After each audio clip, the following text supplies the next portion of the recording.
এখানে সরকারের একটা দায়িত্ব আছে, একটা কর্তৃত্ব আছে। সরকার এই দুই জায়গা থেকে একটা সিদ্ধান্ত নেবে এবং সেই সিদ্ধান্ত নেওয়ার আগে সরকার একটা সময় দিয়েছে তো যে আপনারা 7 দিনের মধ্যে বসেন। সিদ্ধান্ত তো মানতে হবে।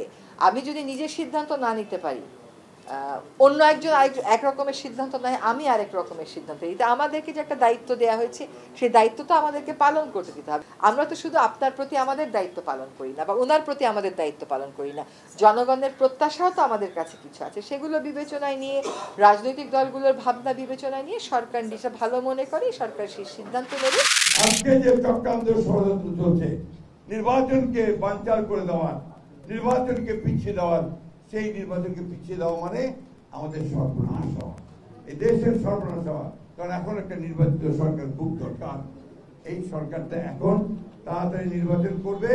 আমরা চাই যে অন্তর্বর্তীকালীন সরকার প্রতিনিধিকে আমরা সম্মান করি, শ্রদ্ধা করি, তিনি অতি দ্রুত আর কোনো কাল বিলম্ব না করে নির্বাচনের তফসিল গঠনের ব্যবস্থা করবেন, দেশে একটি নির্বাচিত সরকার প্রতিষ্ঠা করবেন। এটাই হচ্ছে আমাদের রাজধানী কেন্দ্রিক সমাবেশ। রাজধানী এবং তার আশপাশ এলাকা থেকে জনগণই সাধারণত এই ধরনের সমাবেশে অংশগ্রহণ করে। আমরা দেশভিত্তিক সমাবেশের ডাক দিতে পারতাম।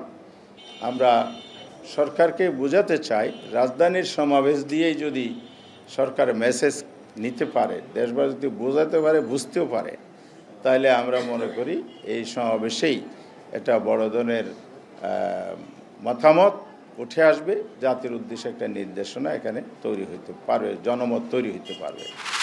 যে বাংলাদেশে যদি রিফর্ম না হয়, জুলাই সনদ বাস্তবায়ন না হয়, জুলাই সনদের আইনি ভিত্তি না হয়, তাহলে কিন্তু ইলেকশন যদি পিছিয়ে যায়, আপনারা দুই দল ইতিহাসে ইলেকশন পিছানোর জন্য দায়ী থাকবেন। পার্লামেন্টে কোনো একক নেতৃত্বে পার্লামেন্ট দেখতে চাই না, কারণ সংস্কার প্রক্রিয়াকে বাধা দিয়ে উনি ইতিমধ্যেই দেখিয়ে দিয়েছেন যে আমি সংস্কারের বিরোধী, আমি রাজা, আমি ফেসিস্ট হয়ে ওঠার প্রচেষ্টায় আছি। তাহলে একটা ফেসিস্টকে বিদায় করে কেন আমি আরেকটা ফেসিস্টকে নিয়ে আসব? এটার তো কোনো যৌক্তিকতা হতে পারে না। শেখ হাসিনা তো ভারতে পালিয়ে গিয়েছিল, তারেক রহমান পালাবেন কই? পালানোর তো জায়গা নাই।